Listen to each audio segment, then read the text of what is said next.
أعزائي المشاهدين في جميع أنحاء العالم، مرحبا بكم في حلقة جديدة من برنامجكم بدون وبدون.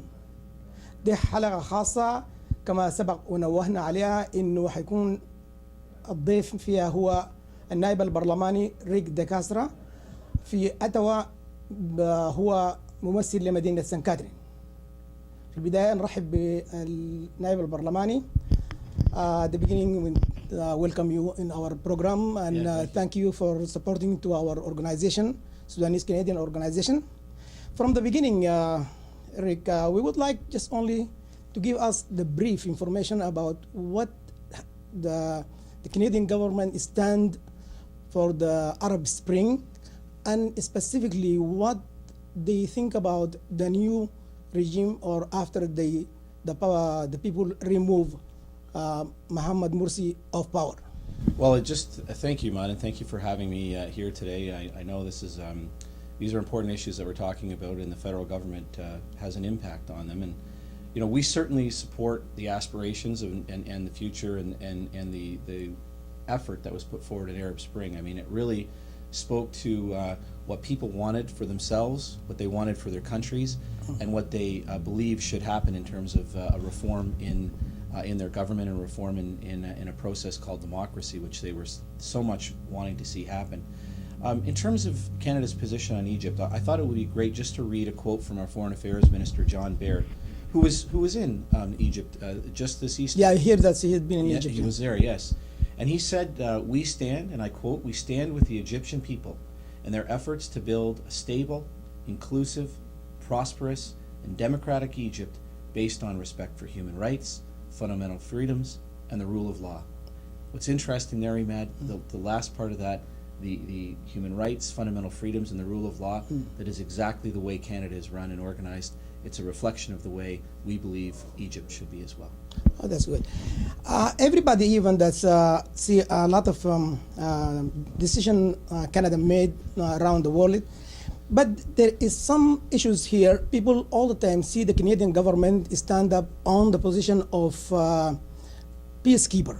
Yes. Which we would like us to see a lot of peacekeeper. But nowadays there is a lot of things the Canadian government have to do, like to become a peacemaker.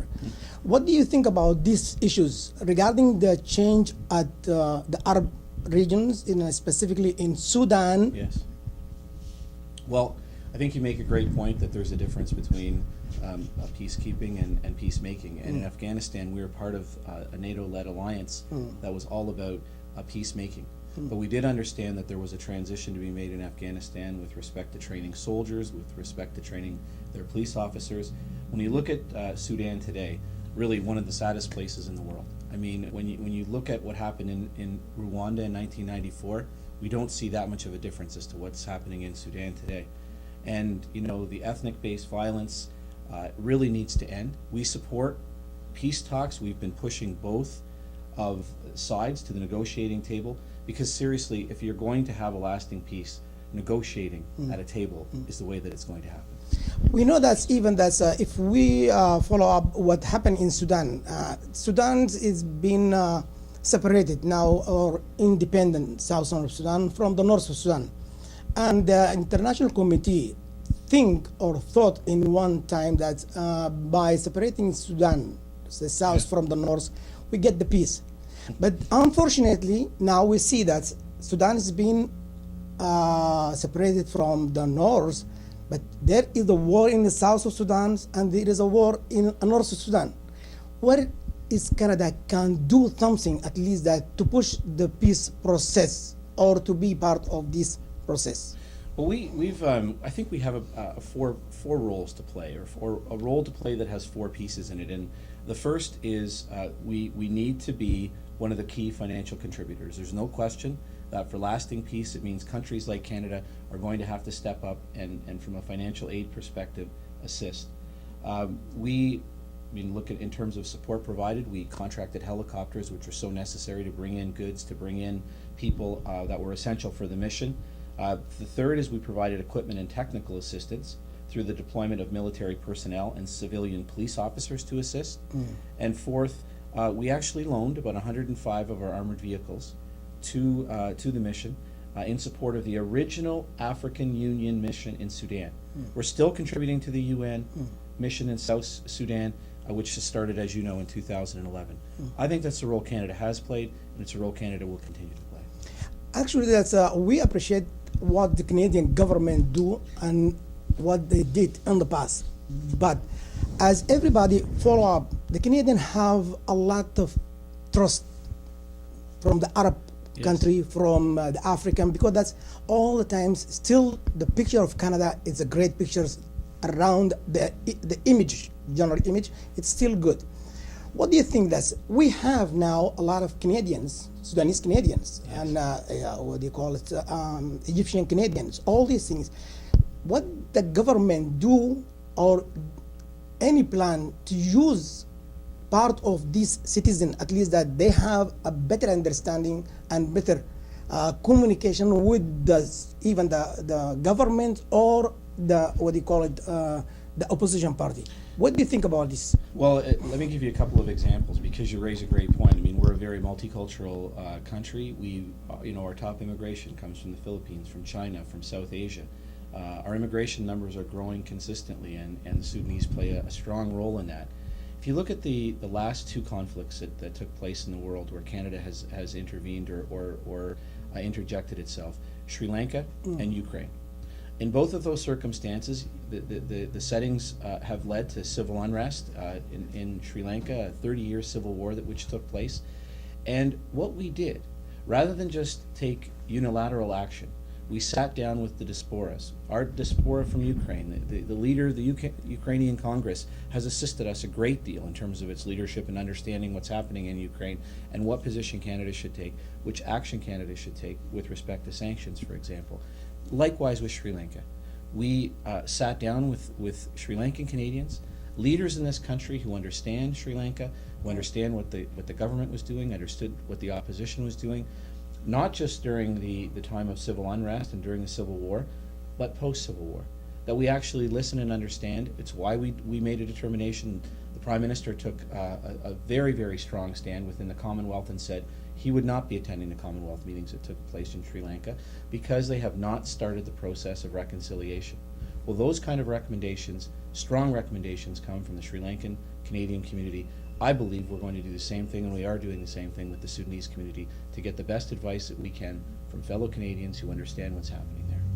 Yes, I have questions from one of the viewers at the internet. He said that most of the international committee or the great, what you call the big country, all the times they waiting till the last moment when the war started and people's getting refugees and starting giving the helps in the what do you call it, on the refugee camps. Instead to do something like that, why we don't have a prevention plan instead to waiting from something to be happened and after that we try to find the solution? What do you think that Canada can do something like that? Even now we see that Sudan honestly going to another war. No, there's no question, and we've played a role since 2011. We'll continue to play that role. We'll offer advice, we'll offer comment, and we will offer assistance where we can. It is important for Canada to play a role, but it's important also for the people of South Sudan and North Sudan to realize that, as happened, we started the conversation talking about Arab Spring, and that needs to be that kind of position, that kind of display. That is what the Sudanese people, I think, believe and how they will move forward. And we can play a role in that, as we did with respect to Egypt and, as I mentioned, with other countries who face this type of civil unrest. We see that the Americans all the time, they have a representative for any country around the world. Say the representative of the Americans in Egypt beside the embassy.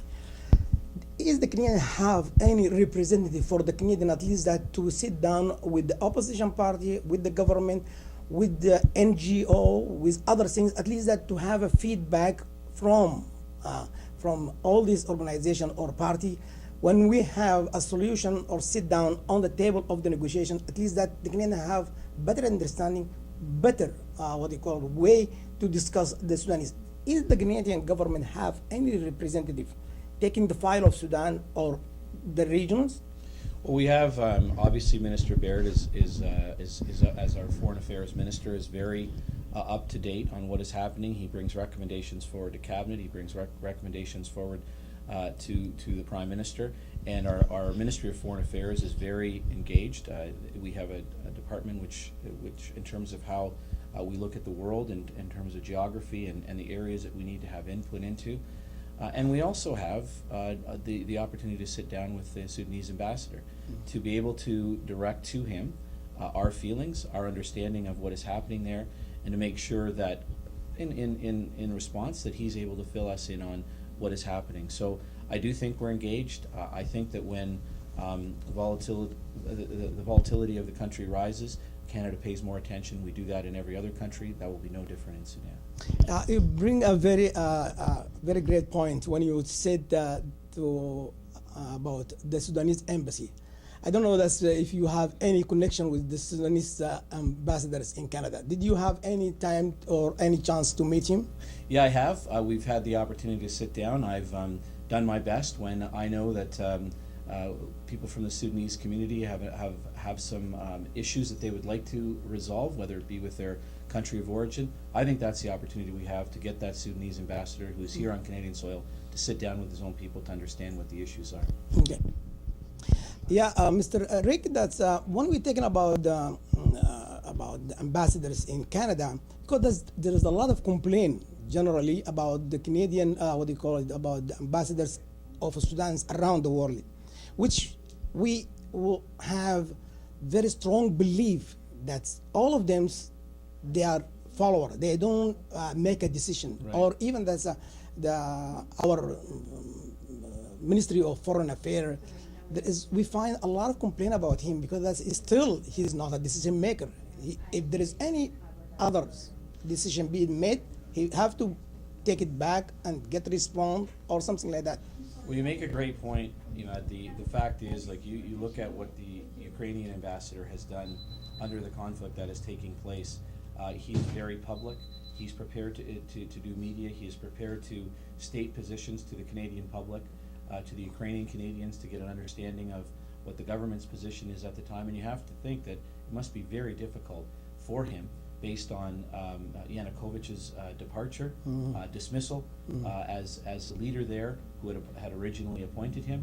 So it does require in these situations a strong stand from those who are responsible in embassies or consulates in other countries.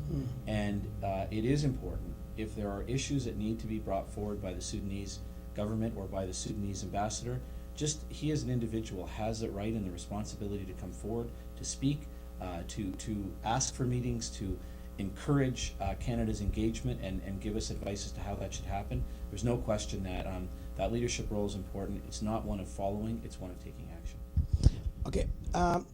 Because we would like just only to shift, at least in south of Sudan. Now south of Sudan, there is a war started. They didn't get the peace. They did not get even 3 years or 2 years on peace. Now the war started. Beside the government, the Canadian government helping, as you mentioned, with the international community, with the refugees by supporting some of these cars, the military car or something like that. There is anything on the ground with the politician, because we know that there is a few, even in all this country, there is a few decision makers. Say that's 2 or 3, they make the decision, other follow. Do you have any connection with the politician or the opposition party in south of Sudan? Well, that's a good point. I don't know whether or not we have, I don't have the kind of direct relationship with politicians in Sudan that I may have with, for example, when I was in Sri Lanka, to be able to meet opposition members of government, to meet a couple of members of the governing party, where you can actually begin to understand and hear from them. I'm not sure actually if we have our own politicians in the House of Commons who have those kind of relationships. It's a great point. One I will take back to Ottawa to see whether or not there is that opportunity of engagement and whether that's taking place now. You know, there is no question that there can be peaceful coexistence. No question about that. And South Sudan will benefit so much more if the conflict would come to an end. And I think that's the point that we're all trying to stress. In terms of assistance there, again, providing food and medicine, providing training, making sure that we can help develop their economy. Look, I think we can measure some foreign aid results already, and this isn't politicians measuring, this is actual on-the-ground assistance. In one county of Sudan, we increased farm production by 75%. We've provided access to clean drinking water to over 736,000 people, citizens of the country. And which I think is very important, 3,000 babies were safely delivered by staff trained by under Canadian programs in 2012. So our responsibility there isn't just the political connection, it's important, it's critical, and from a foreign affairs perspective, we have to be part of the peacemaking process. But I think it's important to understand that we also have a role to play on the ground, and these are some of the results. The fact that we were able to train, we were able to assist the Sudanese to move in their own direction, I think speaks volumes for the role that Canada plays. I know that, Mr. Rick, that there is a lot of questions, and maybe that's the member of parliament cannot answer all the questions because otherwise he will be the dictator of Canada. Same like what we did in our country there. Yeah. One person make all the decision, one person know everything, one person who try to direct all the country for what do you think. Imad, you make a great point because we have three parties in the House of Commons. We have the Conservative Party, which I'm a member of, and we are currently the government. We have the Opposition Party, which is the New Democrat Party, and we have the Liberal Party, which is the third party in Parliament. We disagree on how the country should be run and how the country should be led, and that's what democracy is all about. But when I have had a chance after 8.5 years of being elected as a member of Parliament for St. Catharines, when I see the role that the parties play, how much more we have in common in Canada than we have differences in terms of the parties. And that makes me feel good about our democracy. It also makes me feel good that we have an understanding and a role to play at the international level. And it is not to try to drive wedges between people in other countries. It's to try to bring them back together. And I think your point's very well made. It's not the last questions, but we would like just only to, because I received a letter, an email from one of the NGO in Sudan, so one of the youth organization. It's called Grifna. This is the names. Have a different meanings in Arabic. He told me that if we plan for some political solution, can the government of Canada at least that stand up behind some of these organizations, at least that to study their plan, and if they think that it is the right plan to be involved, they have something like that. It happened. Well, we've said in all of our foreign aid programs that they have to be productive. They have to drive results. They have to include the training and retraining of those that need the help the most in the particular countries that we are in. But it is always under the guise of knowing that there is whether it be a non-government organization or whether it be an independent organization that has approvals, that is respected, that is understood to be doing and delivering the message and the commitments that they make. Those are the organizations that will stand behind. Those are the organizations that we will funnel foreign aid to, so that we know that all of the money that is contributed by Canadian taxpayers to assist in foreign aid is being used for the exact stated purposes that it has been allocated for. Okay, that's at the end of this program. So we would like to end up by different questions. Jump back again to Egypt, and we hear that the Canadian government considers that Muslim Brotherhood consider them as a terrorist group. This is the right. What do you think about this decision? Well, I think it's the right decision. Obviously, I think it shows another aspect of the leadership that Canada provides on this front, and it's our goal to work with the new government, the new Egyptian government. It's why Minister Baird was there as recently as 2 weeks ago. We need to begin a new process with a new leader. In an attempt to drive what Arab Spring was all about, and that was democracy for the people who live in a country, and that's where Canada stands, and that's where we will continue to stand. This question, that's a lot of people support Canada in this decision because they think that till now the United States stand up in between. As we know all the time, the American government, they have an interest by doing any of the what they call international policy. Some of these people from Egypt said that now the Muslim Brotherhoods, they will apply for a political asylum in Canada. How the government know these people if they did not have a connections with the organizations in their country like Sudan, what do you call them, Egypt, other country, which they know the names instead to come to Canada. It seems like what happened in Russia by some of these mafia have the passports and and Somalia, they came to Canada applying for the political refugee and been accepted, and they live in Canada and escape from justice. Well, we've, as parliamentary secretary for 5 years at Citizenship Immigration, we understood and realized the changes that needed to be made to our refugee program. We passed legislation that reinforced our responsibility in terms of background checks. We've given more authority to the IRB, the Immigration and Refugee Board.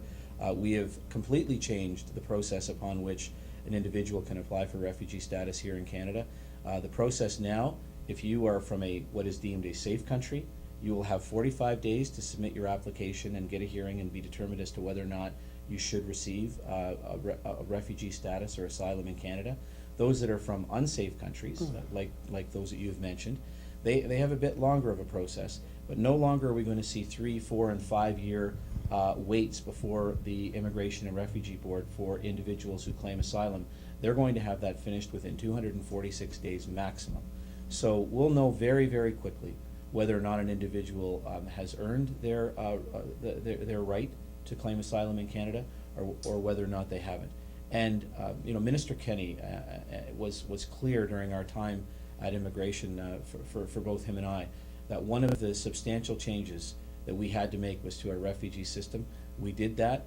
We believe that those who truly deserve refugee status and asylum in Canada get it, but those who use it as a political tool to exit a country after they have committed either crimes against individuals or war crimes, those are individuals that will not be tolerated and will not be accepted here in Canada. And then this program would like to thank Mr. Rick De Castra for this time, and I appreciate that. I know that you have a lot of meetings, and I took you from your meeting. Yes. Then we would like to thank Mr. Rick De Castra. and أعزائي المشاهدين، هذا كان هو اللقاء مع السيد ريك النائب البرلماني في كندا، وحتى نلقاكم في حلقة أخرى. هذا هو عماد عوض معكم من برنامج بدون وبدون، وشكرا.